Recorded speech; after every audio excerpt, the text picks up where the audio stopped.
Hi, in today's tutorial I'm going to show you how to add keyframes on your video on a CapCut application.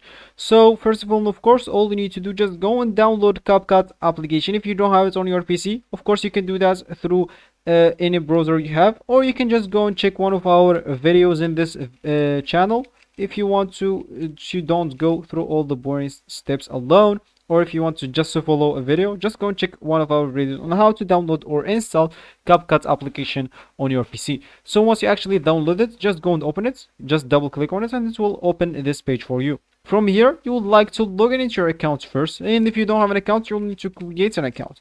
You can even create an account with your Google account if you don't want to go through all the boring steps of creating your account. So once you actually created your account, just go, you'll find here on login into it, you'll find this as your home or as your main page. Of course, if you already worked on some projects, you'll find them here. For me, I'm just going to click at start creating.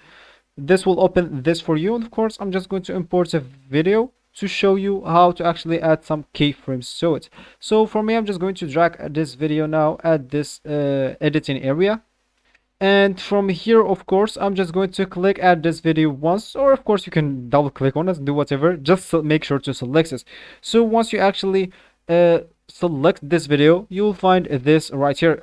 As you can see, if it's not selected, you will not find it there.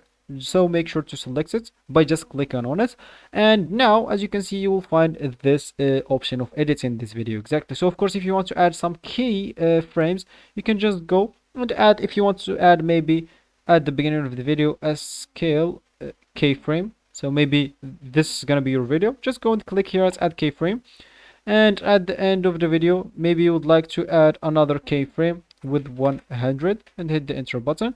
And now if we go here and start the video, as you can see, the keyframe is added successfully into our video.